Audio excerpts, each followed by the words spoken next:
Since we last spoke, the inaccuracies and misinformation surrounding the Voice referendum haven't let up. So let's see if we can cut through the last couple of weeks. One of the more disheartening moments in a campaign, which frankly has been riddled with them, was when Peter Dutton took an erroneous headline and turned it into an attack on Indigenous academic and Voice working group member, Professor Marcia Langton. If you missed this sorry saga, here's what happened. Langton was speaking at a community event in Bunbury, Western Australia, when an audience member who was leaning towards voting no asked whether a yes vote would lead to Indigenous people receiving compensation. Langton explained why that was incorrect and then made this comment. Every time the no case raises one of their arguments, if you start pulling it apart, you get down to base racism. I'm sorry to say it, but that's where it lands. Or just sheer stupidity. That led to this headline in The Australian. Langton brands no voters racist stupid, which is not what the professor said. The headline and the story were changed, but not before Dutton and others used it for a social media campaign against The Voice. Professor Langton has repeatedly said she does not think all Australians are racist, or indeed that everyone who is voting no is doing so for racist reasons.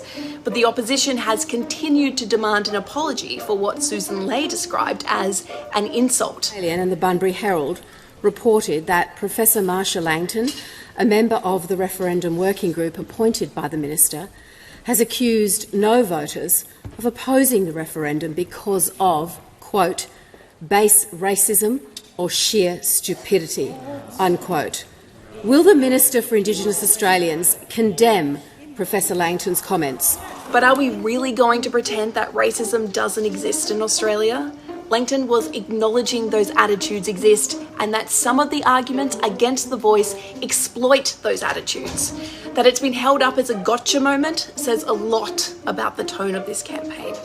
On September 14, country Liberal Senator and No campaigner Jacinta Nampijinpa Price addressed the National Press Club, laying out some of her arguments against The Voice, including that The Voice would act as a lobby group, acting only in the interests of its clients, not the interests of the government, the parliament, or even the nation, and that it could be used to punish politicians like her. The Voice cannot punish anyone. The Parliament can barely punish a politician. As for what The Voice will concern itself with, well, the legal advice from the Solicitor General, whose job it is to make sure the Commonwealth's exposure to legal risk is limited, said that The Voice would have to make representations on matter of sufficient connection to Indigenous people and not an insubstantial, tenuous or distant connection. So no, The Voice will not be making representations on parking tickets or submarines. The Senator also said she did not believe that there had been ongoing negative impacts of colonisation on Indigenous people. A lot has been said about this already, so we'll let former Morrison Minister and Liberal Party member Ken Wyatt sum it up.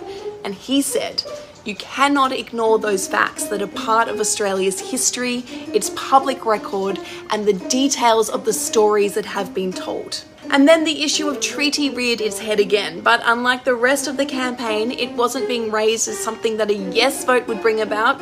It was leading no campaigner Warren Mundine who brought it up. So we're more likely to get treaties if people vote no? Yeah, because then we have to do the hard, on the 15th of October, if it's a no vote, that's when the real work starts. In 2017, the Uluru Statement from the Heart called for three things: voice, treaty and truth. And it was in that order for a reason. The Voice is advice and input on policies impacting legislation placed into the Constitution so that it always has to exist in some form, no matter how future parliaments may decide to fiddle with the model itself. Treaty, something Bob Hawke had promised would occur before 1990 and obviously didn't, is on the agenda, but the Voice referendum has nothing to do with it. In its most basic form, treaty is an agreement between the government and Indigenous people setting out responsibilities and acknowledging past wrongs. There is no guarantee a no vote will lead to treaty. A yes vote also doesn't set up anything but the voice.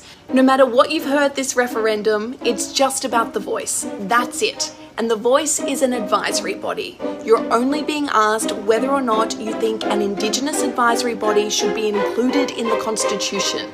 Whichever way you make your vote, make your decision using the facts.